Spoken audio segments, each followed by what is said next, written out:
Kachings, another day, another blessing, and another order na sa ta. So we have 5 orders.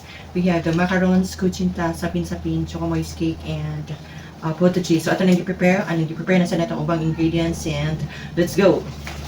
So again, good day mga kaching. So na-prepare na nato or nahimo na nato ang ato. Nahuman na nato gluto ang atong mga kakanin. So this steam rani nato no with a potato cheese, sapin-sapin, and kuchinta. So we have 3-in-1. We have one set of order of our 3-in-1 bilao. And we have also packs of our potato cheese, macarons, sapin-sapin, and kuchinta. And of course, our choco-moist cake. Nagibalik-balikan kini sa atong mga customer. And most of our customized cake gamit nato isang flavor nga choco-moist cake. So salamat kayo sa mga nag-support, especially for this order ni Auntie Jamati. Thank you so much for this order. Nga padlong pa niyang uban sa Negros and some in Northern Cebu. So thank you kayo te for keep on trusting Chains Cake. For all those mga suki nga naghatag og info sa uban na diri lang sad nato ni order. So thank you so much. And for those katong gustong magnegosyo ginagmay lang, pwede gyud ninyo matanaw natong full video ani nga mga kakanin. So naara sad gyapon ani nga channel, makita niyo kung unsa nato pagluto. So pwede ra gyud mo magsugod sa single lang nga recipe. So ginagmay lang, at least kung ma-try ninyo, di ipatry sad ninyo sa uban. Until maabot ra gyud sa point kana nay mag-order, tinana ta nagsugod sa atong ginagmay nga negosyo. So padayon ta sa pagpack sa atong mga orders.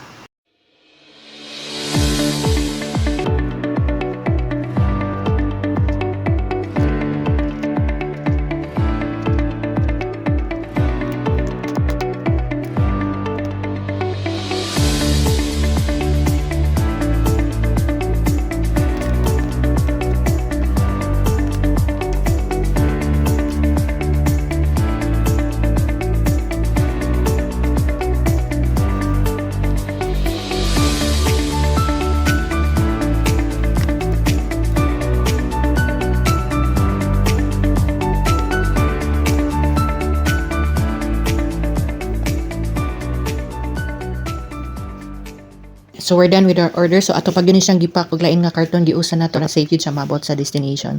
So thank you and God bless.